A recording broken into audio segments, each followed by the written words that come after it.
মা হওয়া খুব সুইট একটা ফিল্ম, কিন্তু সমাজ বিষয়টিকে যতটা রোমান্টিসাইজ করে সেরকমটি বোধহয় নয়। আমাদের সমাজে প্রচলিত কিছু ধারণা আছে, যেমন মা সব কষ্ট হাসি মুখে সহ্য করে, মায়ের ভালোবাসার কোনো বিকল্প নেই, কিংবা সন্তানই মায়ের পৃথিবী। এসব কথাগুলো অনেকাংশেই একজন নারীর জীবনে ভালো লাগা বা সম্মান হিসেবে নয়, আসে অনেকটা প্রত্যাশার মাত্রাতিরিক্ত চাপ হিসেবে। আমি বহু মাকে দেখেছি সন্তান লালন পালন করতে গিয়ে ক্লান্ত বিধ্বস্ত হওয়ার পরও যিনি নিজের ন্যূনতম বিশ্রামটি নিতে চান না, কারণ তার মাথায় ঢুকিয়ে দেওয়া হয়েছে মায়েদের কোনো ক্লান্তি নেই, মায়েদের ঘুম থাকতে হয় না, আরামায়েশ থাকতে হয় না মায়েদের, এমনকি সন্তানের বাইরে তার নিজস্ব কোনো জগতও থাকতে হয় না। ছাত্র অবস্থায় যে মেয়েটা মা হয়েছে, অনেক ক্ষেত্রে তার পারিপার্শ্বিকতা এমন হয়ে দাঁড়ায় যেন সন্তানকে রেখে পড়তে বসা একটা মস্ত বড় অপরাধ। পাছে মায়ের দায়িত্বে অবহেলা হয়, এই সংখ্যায় বহু উচ্চশিক্ষিত মেয়ে চাকরি ছেড়ে দিয়ে তার নিজের পায়ে দাঁড়াননি। কারণ প্রচলিত ধারণাটি এমন যেন মনে হয় মা হওয়া মানেই নিজের সত্তাকে বিসর্জন দেওয়া, নিজের চাওয়া পাওয়াকে ভুলে যাওয়া। অথচ একজন শিশুর যেমন মা থাকে, তেমনি তার বাবা থাকে, নানা নানি থাকে, দাদা দাদি, ফুফা ফুফু, খালা খালু থাকে পরিবারের আরো অনেক সদস্য।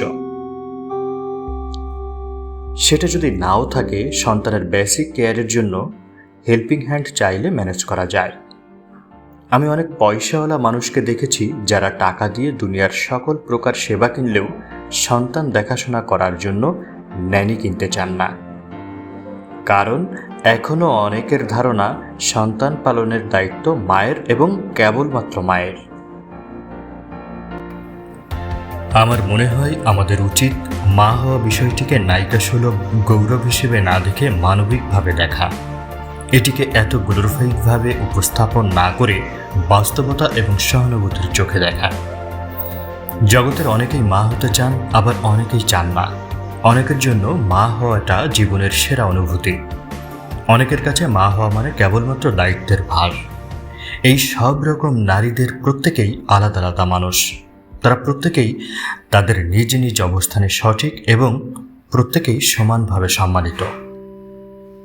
জীবনের লক্ষ্য, চাওয়া পাওয়া, বিশ্রাম, শখ, নিজের প্রতি যত্ন সবকিছু হারিয়ে ক্লান্ত পরিশ্রান্ত না হলে কেউ ভালো মা হয় না।